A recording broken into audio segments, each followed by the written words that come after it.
कशिश और स्वागत है आपका नेक्स्ट 9 न्यूज में। प्रदेश कांग्रेस कमेटी ने पहले ब्लॉक अध्यक्षों की घोषणा की और उसके बाद पीसीसी सदस्यों की घोषणा की। इसमें कोटा संभाग से कई लोगों को मौका मिला है। देखा जाए यहाँ पर तो तमाम तरीके की खबरें अभी भी सामने आती हुई नजर आ रही है। साफ तौर पे कहा जाए तो यहाँ पर एक नई टीम बनाने की कांग्रेस पार्टी पूरी कोशिश कर रही है। वही बता दें कि ये लोग सालों से कांग्रेस के लिए काम कर रहे हैं। ये लोग विभिन्न पदों पर रहते हुए कांग्रेस की विचारधारा को आगे बढ़ा रहे हैं, लेकिन इन दिनों एक ही नाम चर्चा में है, वह है अमित धारीवाल का नाम।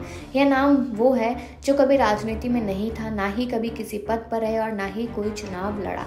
परिवारवाद का सीधा लाभ उठाते हुए अमित धारीवाल पुत्र शांति धारीवाल को पीसीसी सदस्य बना दिया गया। अमित धारीवाल को यूडीएच मंत्री शांति धारीवाल का बेटा होने का सीधा लाभ उन्हें मिला है और पैराशूट से उन्होंने राजनीति में एंट्री कर दी। कोटा में कई विधायक नेताओं को ये बात तो अखर रही है, लेकिन शहीद कौन होना चाहता है। धारीवाल परिवार की तीसरी पीढ़ी है जो राजनीति में प्रवेश कर गई है। पहले रिखब चंद धारीवाल कांग्रेस में मंत्री रहे, उसके बाद उनके बेटे शांति धारीवाल और अब शांति धारीवाल के पुत्र अमित धारीवाल को मैदान में उतारा गया। स्वायत्त शासन मंत्री शांति धारीवाल की बेटी अमित धारीवाल की कांग्रेस में ऑफिशियल एंट्री हो गई है।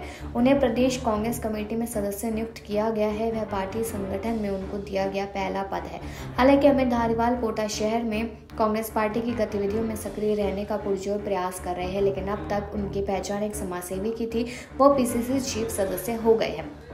अमित धारीवाल को कांग्रेस में पद देने को लेकर पिछले कुछ समय से चर्चाएं चल रही थी। इस संबंध में शांति धारीवाल ने सीधे तौर पर कभी कुछ नहीं कहा। हालांकि पिछले कुछ दिनों से शांति धारीवाल अमित धारीवाल के साथ शहर में हाथ से हाथ जोड़ो अभियान में घूम रहे हैं, लोगों से संपर्क भी कर रहे हैं। अमित धारीवाल के पीसीसी सदस्य बनने से कहीं खुशी तो कहीं गम है। जिन लोगों को उम्मीद थी वह कई पदों पर रहने के बाद भी पीछे रह गए और एक रसूख का फायदा उठाकर सीधे ही शीर्ष पर पहुंच गया। इस साल होने वाले विधानसभा चुनाव में यदि कांग्रेस के नए फॉर्मूले पर काम हुआ तो अमित धारीवाल को प्रत्याशी के विकल्प के रूप में देखा जा सकता है।